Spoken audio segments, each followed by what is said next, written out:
Good morning, everybody, and welcome to those that have decided to join us for the Conquering Your Goals webinar.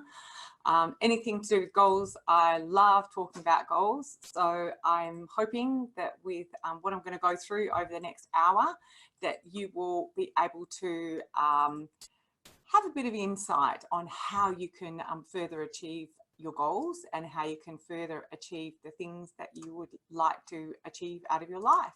So we will get going. So if you have any questions, feel free to write the questions in the chat box. And I have got amazing Renee sitting here with me who will answer some questions, and I will keep a check up at the end and answer any questions then. So I'm going to share my screen so that everybody can see what I'm going through. So I'm just going to share the screen here, which will be this one here. There we go. So let's share this screen here. So what we're looking at here is saying, all right, how can we conquer our goals more? You know, what are we doing in our life to get very clear on what is it that we want to achieve? And sometimes people say, you know, they feel like they're just going, you know, on a merry-go-round in life, and that it's just the same year over and over again, and they don't feel like they're getting any progress. So what we want to look at is how can we get that progress? How can we get that fulfillment? And, you know, I think a lot of it is saying, let's set some goals first. What are the goals? Because have you ever experienced when you've gone through a period of time and you've not set any goals and there's no sense of achievement or excitement? Whereas if you start to set goals and then you start to achieve them, you know, just myself, you know, on Monday I decided I'm getting too committed, sort of dependent on coffee, and I found that it's crept up to 3 to 4 times a day. So I made a goal, that's it, 2 coffees a day. And I texted a couple of girlfriends, told a couple of friends and said, that's it, 2 coffees a day. That was a tiny little goal, but no more than 2. Now, by the end of the day, when I'd only had 2, it was like, tick, I'm so excited. I got that goal. It was a tiny goal. But if you don't set goals, you're not actually going to get any of that feedback or any of that reward because you've never set them.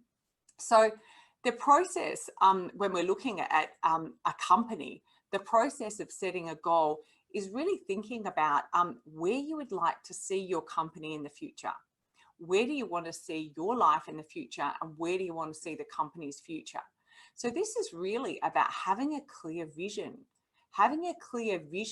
that gives you direction and it gives you motivation. It's a clear path to where you would like to be going in your business and in your life. So a personal vision is very different from a business vision. And coming out of that business vision, which is long-term in the future of what you'd like to see, it's important to have goals that are stepping stones to actually achieving that. So they need to be meaningful goals. They need to be meaningful steps. They need to be measurable and have some kind of a time frame that are little stakes in the stand or little stepping stones to achieving that great big vision of what you'd like. So if for example, I'm an ambassador for Opportunity International, and one of them is alleviating poverty. That's their big vision. But one of the goals and stepping stones is every year they measure how many more millions of people they get out of poverty. So we've got a clear vision and we've got goals that are stepping stones of how to get there. But it's that great big vision, that picture at the top of the mountain that inspires us to do those little tiny daily steps that help us get actually closer to what we want to achieve. I hope that makes sense. And coming behind that, and you know, I mentioned Opportunity International because they do micro funding for small businesses, and I'm about making impact in small business globally. So, you know, on top of my work here I do in Australia, I'm making an impact globally. So it also relates to are your goals, is the heart of your vision in line with the values? So that brings us back to one step before that. Have you defined your values? You know, and we've got personal values again and business values. Have you really got clear of what your values of your business are? What does your business actually stand for? And does it stand for something that is aligned with your big vision, which is where you want to take your company in the future? And are your values aligned with the goals that you're actually wanting to achieve on the way? And then looking at the step behind that, if you're running the business or you're working in the business, are your values aligned with the company values? It's really important to make sure they're aligned, because then when you're working and when you're at home, the transition and the behaviors are going to be so much easier. You know, I met a lady recently, actually, well, probably a couple of years ago. She does yoga with us in our yoga studio. And, you know, one of the things that I found really interesting about her was that she's a vegan. She doesn't eat meat, but she works for a meat small goods company. Now, how difficult is that for her every day to go to work and sell meat? She can't even taste it because she doesn't eat meat herself. So, and I asked her, I said, how does that feel? And she said, oh, I hate it. It feels really difficult because it's not aligned with my values. And so that's the same with the people that you have working with you. Get clear on what your company values are, and are they in line with where you're going in the company, and are they in line with your own personal values, but also the people that you employ. It's important to find out that they're actually aligned with their values as well. So, you know, if somebody was, say, you know, a person who is, who's very passionate about the environment, for example, and they were a huge advocate for looking after the environment, and the company that they were going for a job with is somebody, a company whose product that they sell is really destructive for the environment. So it's not going to work. So it just needs to be very clear that we've got that seamless flow between what we feel in our heart, what the company feels, and the people around us, so that then we're all going in the same direction and we've all got the same passions. And I've seen when it's not the case and it just doesn't work. It really just doesn't work. So get clear on what you stand for, get clear on what your company stands for, that's your values, and the people around you. And they need to know what your company values actually are. So if your company values are, you know, it's important for us to make sure that, you know, we value our customers first, and that all customers or clients get, you know, communicated with within 24 hours of contact, then that's one of the company values. If it's, you know, making sure that, you know, we stand by every product with a guarantee, then that's something that we all must stand for. So being clear on those values really underpins the success of the vision, because then it means we're all going in the same direction and we're all have the same mindset. So once we've got this clarity, is there a visualization of us actually achieving that vision? So where is it seen? Because images can have a massive impact on success. So if we have a vision to have a company that is achieved, say, global presence, or your vision is we have a national presence, we want a visualization for everybody to see, because once you can actually visualize something, your subconscious mind doesn't know the difference. It's much easier to actually achieve it once you've already visualized it. I had a client once who said to me, you know, my goal is to have, you know, I think it was 11 offices, 11 locations in WA. And so we built, we put an org chart up in the company with the current org chart of everyone's pictures and how many offices they had. I think they had about 5 locations. And then he had another one for in 5 years' time of, I think, 11 locations or whatever it was, so that everybody could see this is where we're going. So they could all see what the vision was and where their possible career paths could lead them, where the empty spots were for new people to come in. You know, and funny thing is, when it got to the 5-year mark, they'd way exceeded that because everyone had already seen it. They'd already seen and believed it. So other ways that companies, so that's one way that you can put a picture of your visualization. You can put a picture of your vision. Another way is sometimes people have vision boards in the office of what their company is growing into.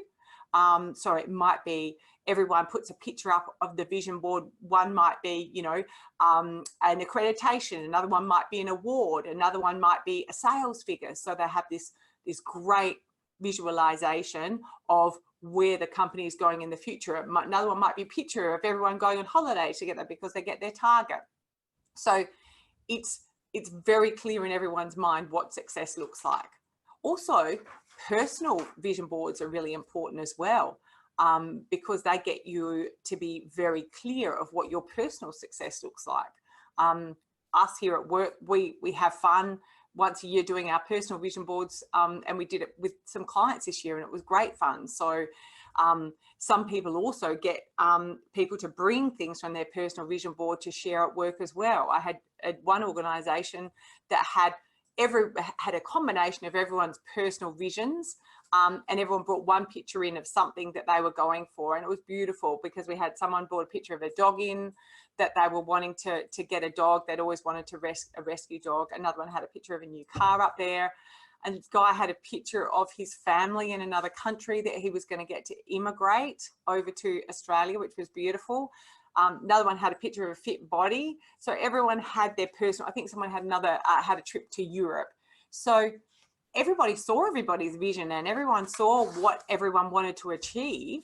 And so what it did is it by sharing those goals, it got everybody to help support them to actually achieve those goals. And it made it so much easier for them. So when we're looking at visualizing our goals, we want to actually visualize it every day, see what it looks like every day, because then once we do that, we've got a clear picture of what success looks like, and there's no mistaking of what we have to do to get there because we've got it very clear in our mind. So the other thing really to think about is the 80-20 rule, leveraging, and the Pareto rule. The 80-20 rule is about saying that often 80% of our energy goes to the 20% of the results. It's the Pareto's rule. So often I've done this exercise with clients and I've said, okay, let's look at 100% of your revenue. And then when we look at 100% of their revenue, we look and say, okay, well, 80% of that revenue is coming from 20% of your clients. And so often when we're looking at saying, all right, well, you know, how much effort are we putting into our day? Often it's only 20% that gives us the 80% of the results. And this can be applied to goal setting as well. So make a list of those top goals and choose your top 20%, because they're the ones that we really need to put the energy in. They're the ones that are going to give you the most impact in your life.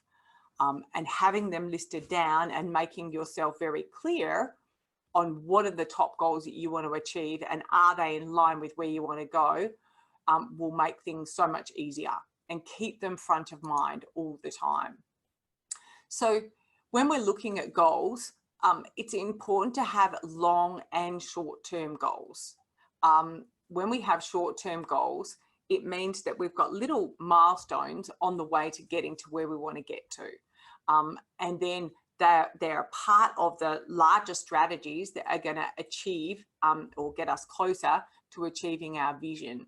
So when we have long-term goals, what I see with people often is I see that they often have such a big goal and it's so long-term that it's so very, very big that they don't actually know how to chomp it down and break it down. So if we're looking at a long-term goal that's maybe a 5-year goal, and I'll stop sharing my screen so that I can actually see people's faces. Let me stop sharing screen for 1 second so you can stop sharing. There you go. Now you can see my face. I don't just like showing slides all the time. So, you know, many years ago, I had a goal of getting in the Australian team for triathlon. Now that was a way pipe dream, long-term pipe dream. And at the time I'd been, you know, given 2 years previous, 5 years to live. And so it was huge pipe dream. It was actually, and that's what visions are about. They're slightly unattainable. That's what they should be, slightly unattainable. So I looked up the times and I looked up what I had to do. And that was that vision. Quite hard to believe it was ever possible, but I just had that dream and that vision there. So then as I started to recover from my illness, I started to, you know, move, you know, down the stairs, and then I would start to move around the oval, and then I would start to run, and then I started to swim and started to get on my bike again. And I slowly but surely every week would have one step closer to getting a little bit fitter. And then the next year I started to do some races again, and then found out, okay, what would I have to do to qualify to get into the world champs? What would I have to actually do? So that's one of the things about when we're looking at goal setting, long and short-term goals, there needs to be research, always lots of research. So I went and had a look at what the times were, and they weren't too huge, but then I also realized that they took the top 15 in Australia to the world champs, and thought, well, if I went to a race where not many people were wanting to go, you know, was it actually possible?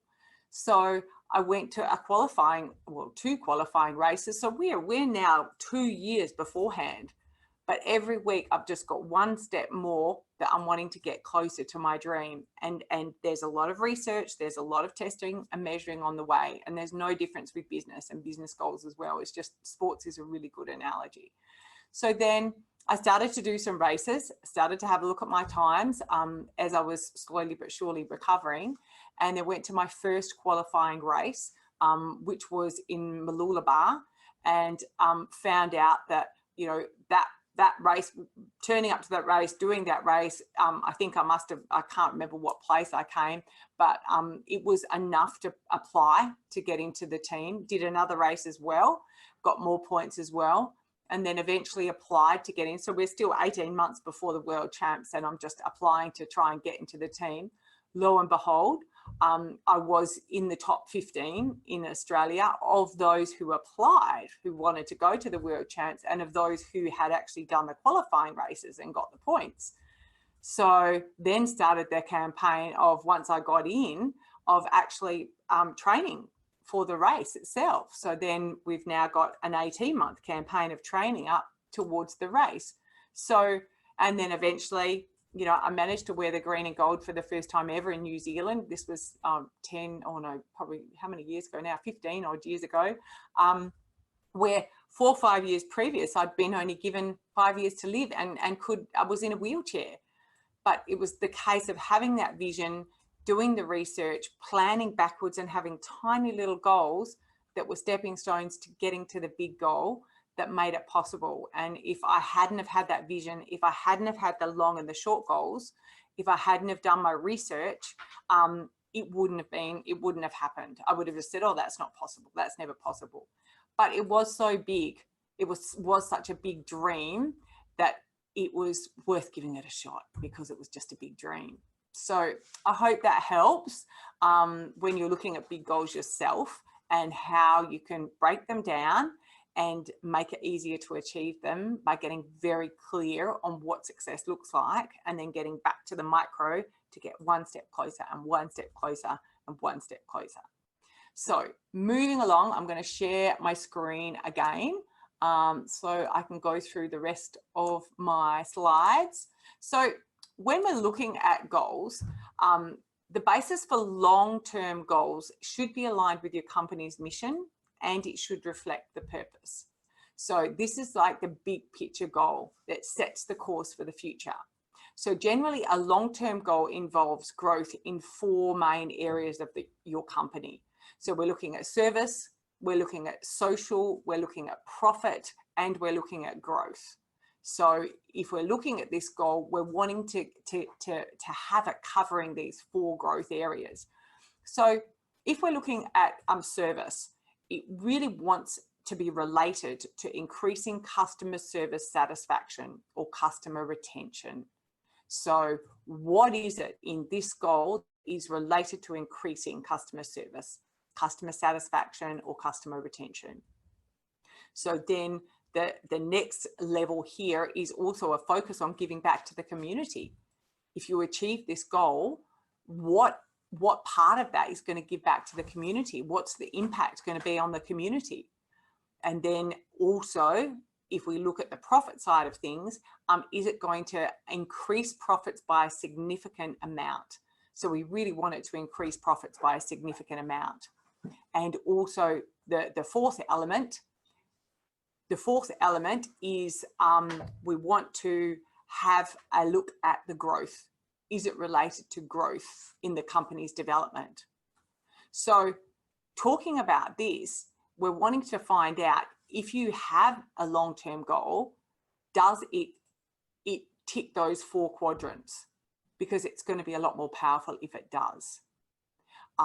If it doesn't, think about what is a good long-term goal for you and for your organization, and how can it tick those 4 boxes?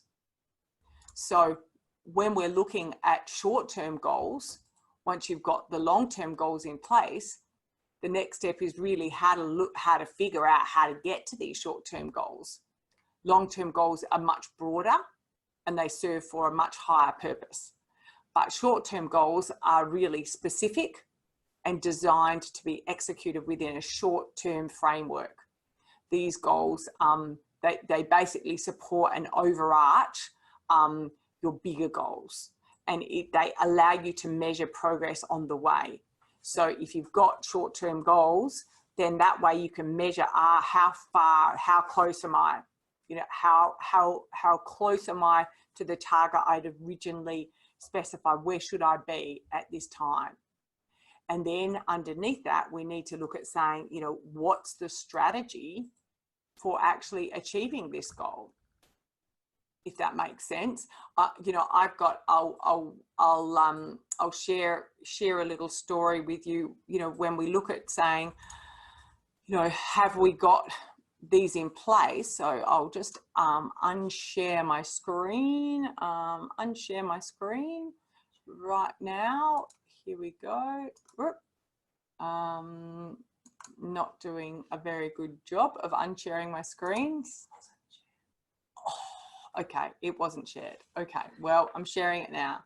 So there we go.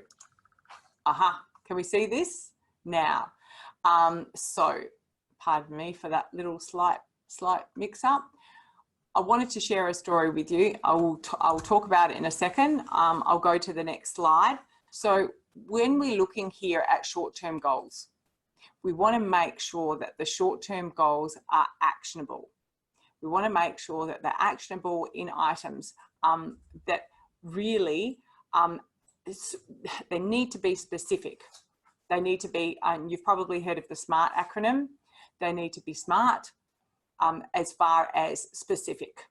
We need to know what is the specific goal you want to achieve. We need to know, is it achieved? Is it not achieved? Then we need to be very clear. If we're looking at the M of the SMART acronym, it needs to be measurable. How do we measure it? How are we going to measure it towards your long-term goals? We need to know what's that measurement. Achievability. What will you gain by achieving the goal? You know, what is it that you're actually going to gain? And the next one here is it relevant? What does achieving each goal mean for your business? Is it actually relevant? And the last one is, does it have a time frame? What's the time frame that you have for achieving this goal? So that we've got that specific SMART goal, then it's really easy to put it into an action plan, because if we've not smarted it, we can't really put it into an action plan. So what I wanted to share with you was, you know, I had a company who said to me, you know, I'm wanting to grow my business. I'm really wanting to get a bit serious about my business and have a family and have a bit more stability. And they were in a service business. And what they wanted to do was start the business every month with knowing that their fixed expenses were covered. So we had a service that they were giving that was just once off services. So what we did is we looked at saying, well, what's the goal? Well, the goal is to have more security, and the goal was to have these main expenses covered before they started. So we looked at saying, well, what other services or products can we offer to your clients that are reoccurring, that they could actually pay on a monthly basis, so that they knew they'd be getting the support on a monthly basis, and that then that way the business owner knew that every month they had that guaranteed business. So we looked at what things that they could provide, found some great products and services that they could provide, and started to share that with our customers, because these are people who trusted them already. And then set some very small goals that were SMART goals. They were very specific, and they were very achievable and very relevant and very timely, and they were measurable as well. What we did is we set some small goals as to how many people that they needed to talk to, how many current clients to offer these services to. We had a target long-term goal, all fixed expenses covered. And then we set about talking to so many clients every month, and the goal of how many every month we needed to take on to this monthly program to actually get us to achieve that goal. Now, sometimes we were ahead, sometimes we were behind, but slowly but surely we got to achieving that goal. It took about 18 months. But if we had just said, oh, pipe dream, we'd love to have all the fixed expenses at the beginning of the month paid, it would have never happened. But because we broke it down so micro, we also got the goals so specific, and it was to make a greater good. When we talked about those 4 areas, when we look at long-term visions, it was helping the community because it was a good service. It was making more profit for the business. It was making the business grow. It was covering all of them. So if that's the case with your business, what's the big picture? And then what's the small step here that's very specific that you can do and measure on the way to actually achieving that? Because then those little steps, they all add up. I don't know if anyone's ever read the book, The Slight Edge, but it talks about, you know, all the small things that are easy not to do, but easy to do. But if you do them consistently, they add up to having a massive impact. So I hope that story makes a little bit of a sense. So I'll move on further along our slideshow. So when we look at short-term goals, they're actionable items, and setting them requires a specific time frame. So we've talked about making sure that they're SMART, and now that we really know that we need to have an action plan in place for these SMART goals. So when we look at that, we need to have visibility. You know, and I talked about my little goal of saying 2 coffees. Well, I wrote texts. I told my friends, and I wrote it in my diary, 2 coffees max. So what is it that we need to stay track on, that we need to have visible so that we can have accountability? So staying on track with goals can be a challenge, but one way to help us stay motivated is to share the goals with others.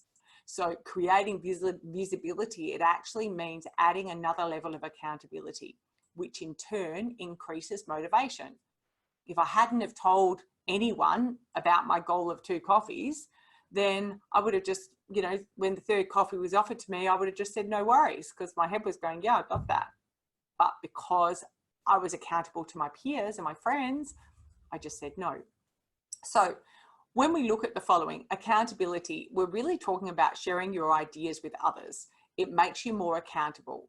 What happens is you're creating an audience. You're more likely to follow through because you don't want to let people down. So having that accountability and sharing goals with people and strategies and actions and small targets is huge. Also, it helps get you clarity. So sharing your goals allows you to see them outside of yourself, and the clarity allows you to gauge if you need to modify them. So it also gives you connection. Sharing your goals, it helps you grow in your circle, because people, what they do is they're attracted to like-minded people, and also people really like to help you achieve your goals. It's natural. We love helping people to achieve their goals, and if you can help people achieve their goals, it's very rewarding to do that. And by helping someone be accountable, and by them helping for you to be accountable, it gives them a kick to know that they've helped somebody. And having that accountability, it's funny, so many people don't want to let anybody else down, but they're very careful, you know, that if it's a rain, say for me, example, if I'm going out running, I run with a girlfriend on Wednesday morning. If it's raining and I'm only going out by myself, I'll look at the rain and go, oh gosh, I don't know if I want to go out in the rain. But if I've told my girlfriend I'm going to be there at 6 a.m. and we're running regardless, it doesn't make any difference if it's raining. We run regardless. Rain, it doesn't matter. We're waterproof. And so that's the power of accountability. And it's the same with the actions. If you tell, you know, your team members that you're going to, I'll stop sharing the screen for a second. Being held accountable to your team members can give you so much more respect. I've seen business owners say, you know, I'm going to do everyone's one-on-ones this week. And if they follow through, it just gives them so much more credibility. It gives them so much more kudos and trust with their clients and their business owners, that they're actually following through with what they said that they're going to follow through with. So whatever you can share with people that have similar values to help you be accountable, definitely share it with them, because then you're so much more likely to do it, so much more likely to do it. And it's incredible, just that power of being your word, and not wanting to let people down, and not wanting to be seen as a liar or seen as someone who just tells porkies. So really important to use that when you can. So once we've done this, we're going to look here at saying we've shared our goals with people, we've got the accountability, we've got more clarity, we've got the connection, we've helped people by them helping us. So we've created that visibility. So then what we need to do is we need to look at getting in the rhythm of what we're actually doing. So you might have clear direction for your company or for your own goals, but it's also vital to your success that your team is informed and on board to executing the vision. So one way to do that is to create an operating rhythm or a cadence to monitor how you're tracking towards your goal. And I think this is probably one of the areas that people slip the most in. Now, monthly check-ins are a great way to review your progress and to evaluate your short-term goals with the teams that are responsible for managing the efforts. It also serves as a great way to communicate with other teams on how the company is progressing. Now, this level of transparency keeps your teams engaged, motivated. It also offers them a clear picture of how their daily tasks are related to the bigger picture. So how often do you actually engage with your team regularly? It's essential that the team know what's going on and what part of that they're actually involved in. So if I use the example of the company that was wanting to grow its reoccurring revenue to cover the fixed expenses, we had a spreadsheet, we had it up live on the screen, and we got to see how many people were talking to how many customers every week. We got to see exactly how many clients had come on board to our monthly service, and we got to see how close we were to the target. So everybody got to see the rhythm. Everybody got to see where were they going, you know, how are we going as a team? And, you know, interestingly enough, you know, that question I put to everybody at the end is, do you engage with your team regularly? I talked to a young gentleman that had recently started work with his new employer, and I asked him what he liked the most about it, and he said it was the culture. And I said, what was it about the culture? And he said, you know, the business owner has a one-on-one with me every single week to check in with how I'm going with my goals and to share how he can help me to achieve and track my goals better.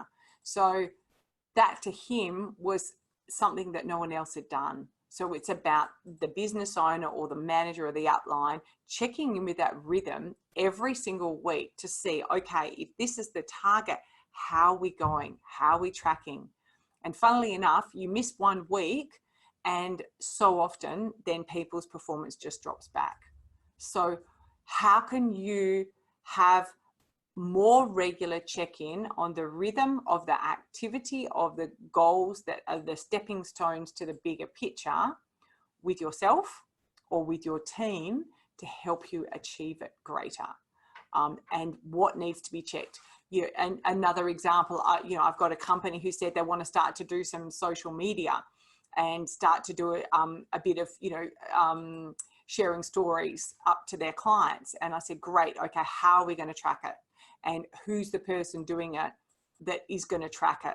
How are we going to measure it? So we need to be looking at it on a weekly basis to see, okay, if the goal is and the vision is to be a trusted authority in their field and to be awarded for that, well, part of that is to get more visibility. So they're doing a social media communication with success stories with their clients. Well, okay, are we measuring on a weekly basis how many people are engaging? Which ones are engaging better? How many people are communicating to us? How many people are connecting? So it's this rhythm of checking in with how we're actually going. Just like driving your car, you're checking the speed, you're checking the, how we're going with petrol on a regular basis to get to the journey we want to get to. So I hope that makes sense when we're looking at what's involved in this success of achieving what we want to achieve. So we've got our team engaged with the regular rhythm of checking in with the goals. Next here, we want to look at saying, when it comes to our goals, is our time and money aligned to actually achieving the goals? So for an example, sometimes I hear business owners say, I would just like to have 100K cash in the bank at all times to make me feel a bit more secure with my decisions and with the market. Great, let's have a look at the budget. Okay, we've got a budget here. So there's nothing in the budget that says we're putting away X amount of dollars of positive cash flow to go towards this buffer of 100K you want in the account. So we've got a tracking method here of checking the budget on a weekly or monthly basis, and we've got a goal here, but they're not actually aligned because they've not allowed for the goal in the tracking. I had a similar situation, recently where someone said, my vision is to have a team of, officers and people all around Australia. And then when we looked at the 5-year profit and loss projection and the projection of the team, there was no officers. There wasn't 5 officers there. There wasn't extra team members there. So they were tracking to a budget that wasn't aligned with their long-term vision. So we're wanting to say, all right, if we've got this long-term vision and we've got these goals, are they aligned with our day-to-day activity of what we're doing? And also time. Are we devoting time to actually achieving that goal, to putting strategies in place that are going to help you get closer to it? So just have that little check that is aligned, because I see that it's not often aligned. If I had a tradesman the other day that said, I'm going to get 3 new guys on, we'll get 3 new vans, 1 a year over the next few years, and we need to get a bigger office. He hadn't adjusted for any kind of rent increase. He hadn't looked at budgeting for vehicles. He hadn't looked at the allowance for extra team members. He just said, this is my long-term vision. So how is he going to actually achieve it if he hadn't broken it down and it wasn't aligned with the actions that he was doing in the day-to-day to actually achieve it? So we're aligning our goals with our long-term visions. We're making sure the time we spend is in relation to that. We also need to see, is there a consistency of payoff? So being aware when setting goals that you don't end up contradicting yourself. if you've got several teams that are working on separate or concurrent goals, make sure that those teams are communicating to ensure that your goals don't end up running counterproductive to one another. An example could be of, a company's looking at, cutting costs by reducing its headcount, but they're also trying to increase the revenue, which requires more people to actually achieve that revenue. It doesn't make sense. It's counterproductive.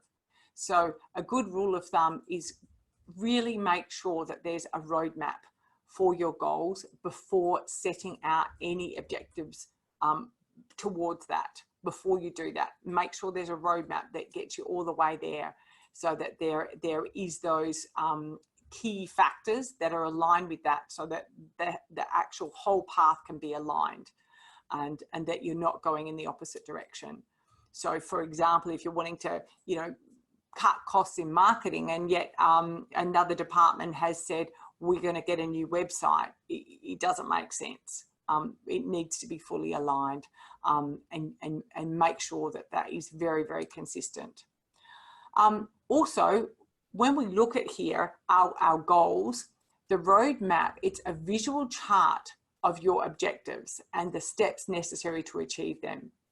As each department of a company typically has targeted goals, they support the overriding organisation's goals separate to the department.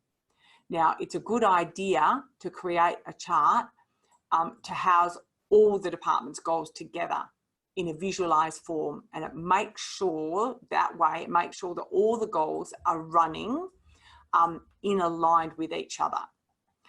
Sometimes I've seen people do a process performance metrics. It's almost like, it's like a pie chart, and it's a simple way to display or track departments or goals to make sure that they're all aligned with your long-term goals. And then this way you can make sure that all the energy is going in that direction to help each other, because it's not going to work if you have people in different departments that don't know about the goals of the other departments.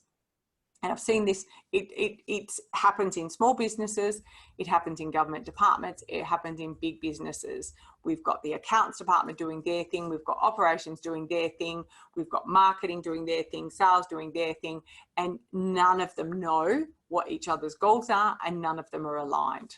So we need to get them all aligned. So the map to create your pie. So creating a pie chart for your departmental goals, or we can say, operational areas, or different parts of your different functional parts of your business. It's a great way to track the progress in one place.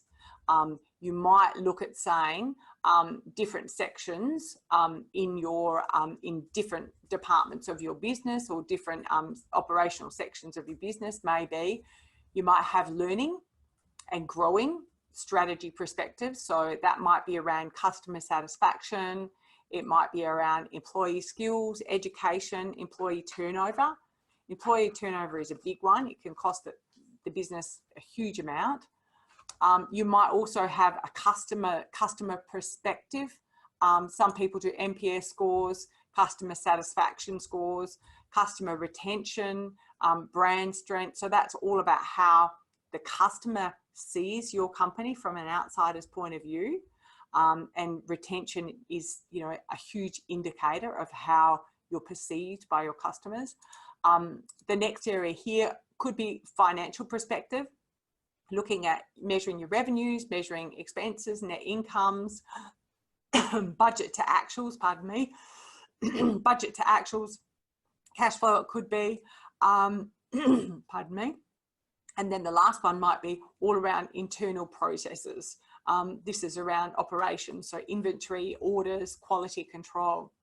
So these are all different functional areas of the business, whether you're a one-man band or whether you've got thousands of people working for you.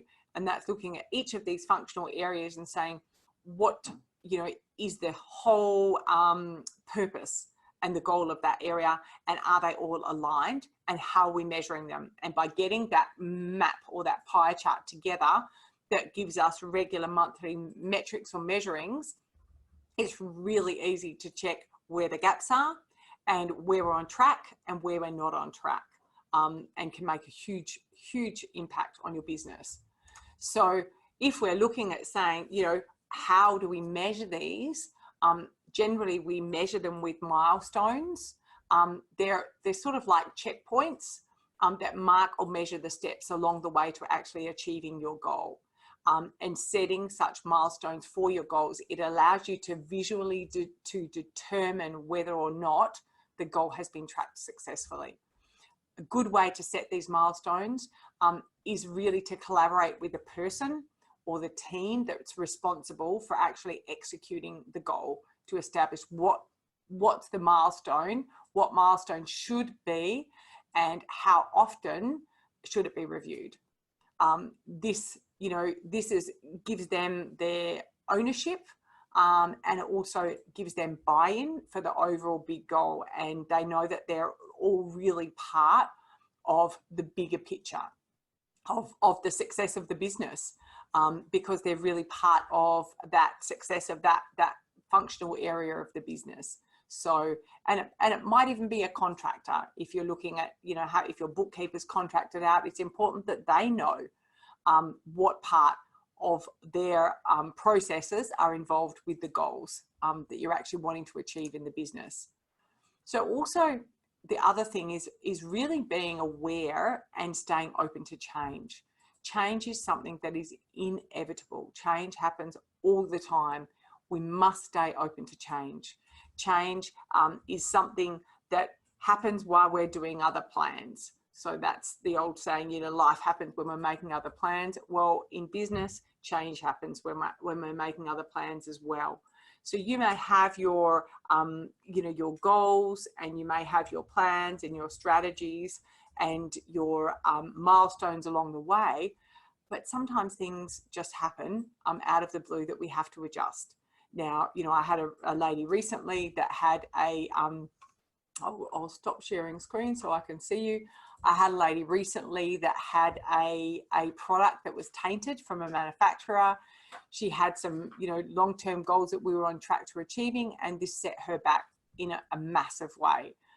But, you know, a few months after, you know, we went through and worked out, you know, what we were going to do to adjust. 6 months on, she's back on track. So it was just about getting very clear on, okay, what's the change? How do we deal with it? How can we get back on track?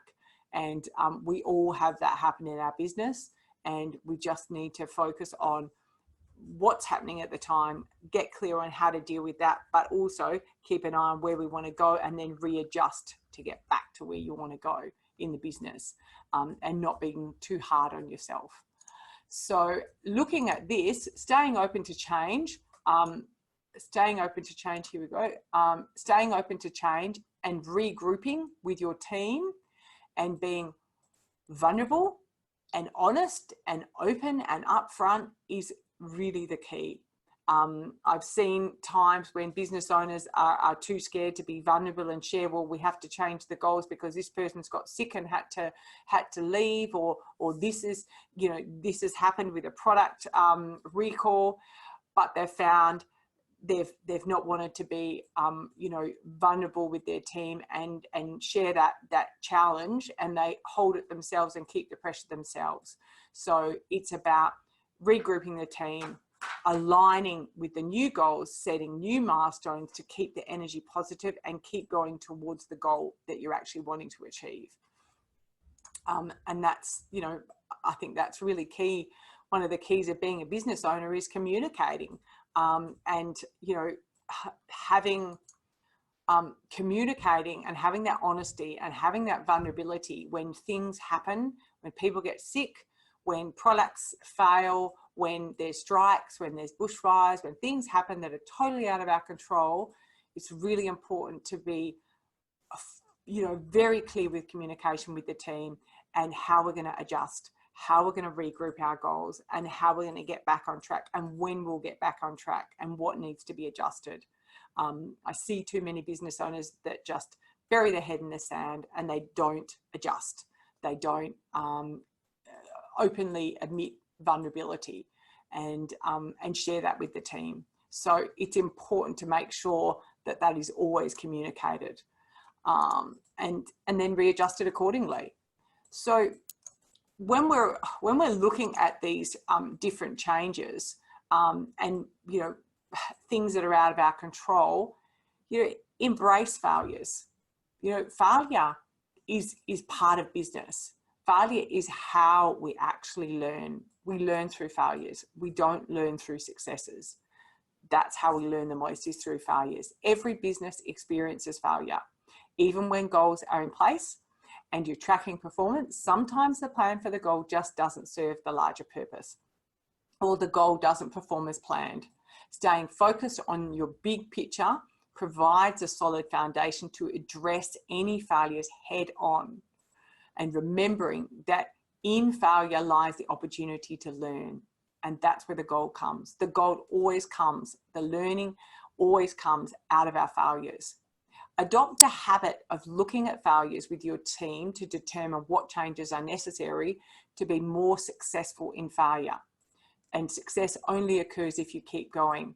And, I'm talking about the learning out of the failures, not focusing on the negative, looking at, okay, how can we learn from this? How can we do it different next time? How can we grow from this experience?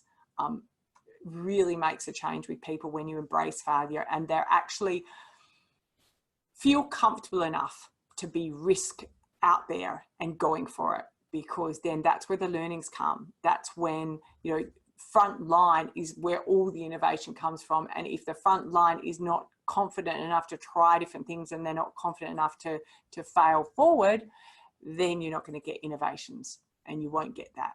So embrace it. Don't forget also the importance of celebrating. Celebrating is the best part of success. Celebrating is so key to success, because when you achieve goals, celebrate them with your teams. Doing so, you're acknowledging the employees for the value that they've added to fulfill the goals and how essential it is to the overall success of the business. Over the years, many clients that I've worked with have had some amazing experiences of success and how they've shared it with their team.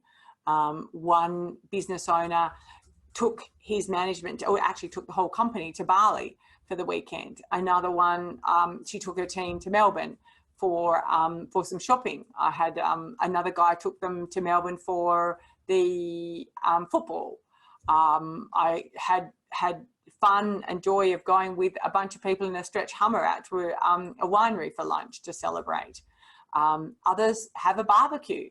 Others I've seen hire out the movie theatre and have a movie night for the whole team. What are you doing to celebrate? There's some amazing things that can be done. A small thing we did to celebrate was, we got Uber in for lunch and went and got nails done.